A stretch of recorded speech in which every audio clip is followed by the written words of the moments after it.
स्वाभाविक बात है, नौजवान और किसान ये पार्टी में नहीं बंट सकते, ये क्षेत्र में नहीं बंट सकते, ये हर घर का हिस्सा है। कोई घर ऐसा जिसमें नौजवान ना हो, कोई घर ऐसा जिसमें किसान ना हो। एक पीढ़ी नहीं होगी, पिछली पीढ़ी होगी। सबका उद्भव वहीं से है, सबकी नार वहीं गड़ी खेत में। इसलिए मैं कहूंगा राजनीतिक लोगों को के पास एक वो होता है कि जो बात आलोक वर्मा कह रहे हैं वो बात कुछ हद तक सही भी है। वो राजनेता मूलतः सपनों के सौदागर होते हैं। पहले सम्मोहन वाला वो चलता था, अब पता नहीं आता कि नहीं आता। वो एक छल्ला लटक रहा और धागा, बोले इसको देखो इसको देखो इसी पे देखो, और आदमी सम्मोहित हो जाता था। फिर उसकी घड़ी अंगूठी लेके भाग जाते थे लोग। ठीक, सियासत मूलतः उसी टाइप का काम करती है। ठीक है, सब वही करते हैं। लेकिन अब बुनियादी चीजों पर सोचने का वक्त आ गया, वरना 150 करोड़ का मुल्क भाषणों में तो अच्छा दिखेगा, जमीन पर अच्छा नहीं दिखेगा, सरकार किसी की रहे। मैं फिर एक बुनियादी बात पर आता हूं, इसका उत्तर कोई नहीं देता, ना भाजपा ना सपा ना बसपा, ना मतलब जिनको देश चलाना वो भी नहीं, प्रदेश चलाना वो भी नहीं। बातें नई नई हो जाती है। कोई कह रहा औरंगजेब को लाओ, कोई कह रहा जी जिन्ना को लाओ, कोई कह रहा जी मुगले आजम बनाओ। है बताइए उससे कुछ होगा? मान लो औरंगजेब, जिन्ना, बाबर सब आके डिस्को डांस करने लगे चरथमाल में, तो उससे गरीब का पेट भरेगा? एक ऐसा मेगा शो हो जाए जिसमें ये सब भाग लेने आ जाएं, बाबर, जिन्ना, मिन्ना, टिन्ना सब, तो उससे क्या होगा हासिल? जिसके पेट में भूख लगी उसको तो कुछ हासिल मिलेगा नहीं। मैं एक बुनियादी बात कहता हूं, 20 करोड़ लोगों को वर्कफोर्स में तब्दील करना प्राथमिक चुनौती है भारत की। अव्वल तो ये बात ही बहुत कम आपने सुनी होगी ना, नहीं सुनी होगी। भारत जैसे देश को ठीक से चलने के लिए 60 करोड़ लोग वर्किंग उसमें होने चाहिए, मोड में, तब यह देश चल पाएगा। यानी 60 करोड़ लोग प्रोडक्टिव हो, अर्न करें, तो वो 150 करोड़ को खींच लेंगे। ठीक, समझिएगा मेरी बात को। अभी 40 करोड़ हैं कुल, संजीव बाबू, कपीश बाबू। अब 20 करोड़ जी, सब लोग भर्ती का डांस करने लगो, तब भी नहीं खप सकते किसी भर्ती में। क्या सरकारें ही डूब जाएंगी प्रशांत महासागर में? तनख्वाह कहां से देंगी? फिर क्या करेंगे हम, क्या करें? और ये स्किल इंडिया और जन फलाना, इन सब से क्या होता है? ये तो दाल में बघार लगाने जैसा है। 2-4 लोग कहीं कुछ कर लिए। एक बात कहता हूं, मैंने 2-3 बार कही, लेकिन किसी बड़े राजनीतिक दल ने सुना, सबने, व्यक्तिगत तौर पर भी मैंने बड़े लोगों से कहा और उन लोगों से कहा जो अपने अपने समय में देश चला रहे थे, लेकिन ना सुना, तारीफ की मेरी, लेकिन उस पर अमल नहीं किया। अब उसके पीछे जो भी कारण रहा हो, मैं फिर दोहराता हूं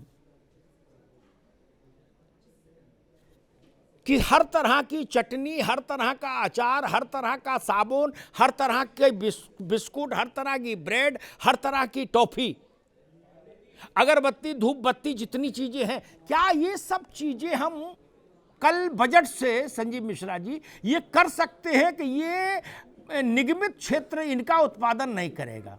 ठीक, ये केवल और जितने भी तरह के शरबत, इस तरह की जितनी चीजें हैं, ठीक, ये केवल लघु उद्योग के तौर पर ही चीजें मैनेज होंगी। ठीक, इतना कर दीजिए। 20 करोड़ का तो नहीं कहता, लेकिन 10 करोड़ आदमी तो कम से कम जीवन यापन करने लगेगा, उसे आपकी मदद की जरूरत नहीं रहेगी। लेकिन जब आप किसी बड़ी कंपनी, कोई बड़ी कंपनी बिस्किट बनाती है, तो वो इतनी बड़ी मशीन इटली से मंगवाती है जिसको 2 आदमी बैठ के ऑपरेट कर लेते हैं और 4 ट्रक भर के बिस्किट निकलता। भारत जैसे देश का तो वो रास्ता नहीं है।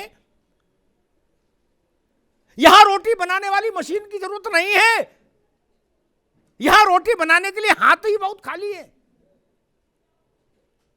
क्या ये कर सकते हैं आप? मैं तो बुनियादी बात करता हूं, ज्यादा लंबी चौड़ी मुझे आती नहीं। क्या ऐसा कर सकती है कल बजट में? ये आपका सुझाव बहुत बहुत बहुत मजबूत।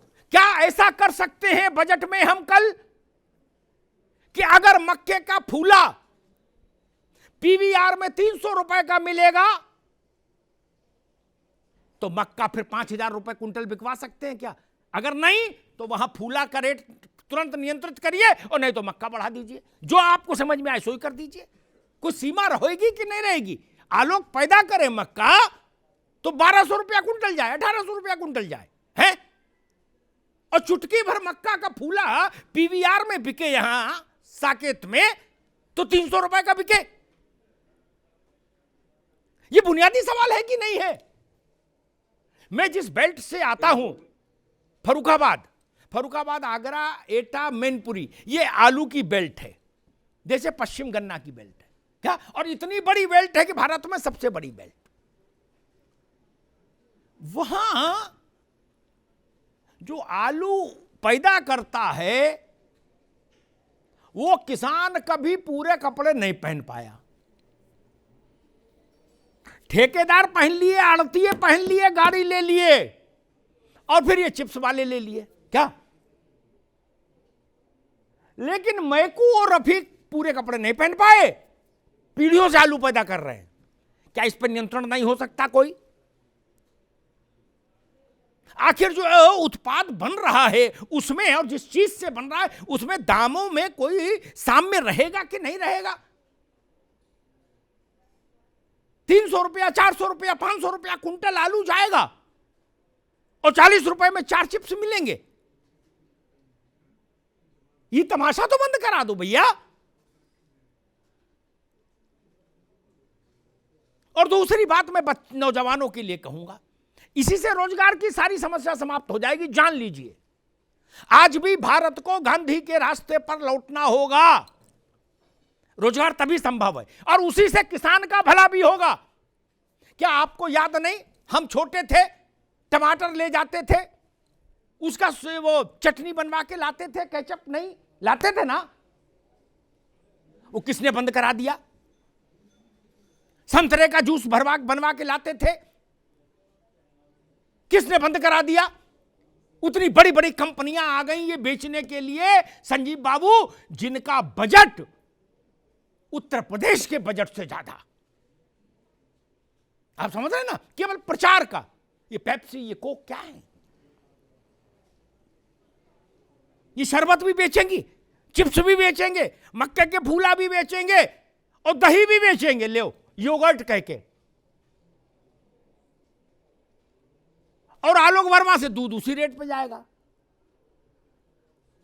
आज मैं सुन रहा था राष्ट्रपति जी को, उन्होंने बताया एक आंकड़ा, कहा कि भाई शहद में हम लोगों ने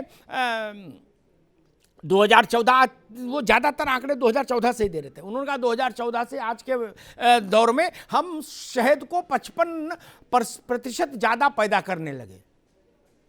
अच्छी बात है, लेकिन उससे शहद बनाने वाली कंपनियों का भाग्य बदला या मधुमक्खी पालने वाले किसान का? ये सवाल तो पूछेंगे ना। बड़ा बड़ा विज्ञापन देने वाली कंपनियों का भाग्य तो बदल गया शहद से, और उसमें भी शहद की जगह चीनी दे रहे, वो अलग विषय है लड़ाई का, छोड़ो। लेकिन मधुमक्खी पालने वाला कोई नहीं मुझे मिला जो इस कार से आया हो मिलने। ये विषय देखना होगा, ये रोजगार तभी होगा। और दूसरी बात मैं कहूंगा, ये मसला बजट का नहीं, ये बदला है संकल्प का। जो बात शिवम कह रहे, 180 दिन, संजीव बाबू, कपीश जी, 180 दिन मतलब 180 दिन के भीतर विज्ञापन से लेकर नियुक्ति तक सारी प्रक्रिया पूरी हो जाए, तब मानिएगा कि न्याय हुआ। 2016, 2011, 2012, 2013 के मसले अटके हैं। अभी हजारों करोड़ रुपया उनका जमा है फार्म का, बैंक ड्राफ्ट का, सरकारी खातों में, लेकिन भर्ती क्लियर नहीं हुई। नौजवान की आंख में आंसू आता है। और ये जब इनका आत्मबल इस ढंग का हो जाएगा कमजोर, तो प्रदेश कैसे बढ़ेगा? और प्रदेश नहीं बढ़ेगा तो देश कैसे बढ़ेगा? इसलिए मैं निवेदन करूंगा, कल 2 चीजों पर ध्यान रहे। खेत और रोजगार। और फिर मैं तो पुराने मुझे चीज़ें अच्छी लगती हैं। फिर एक बात कहूँ,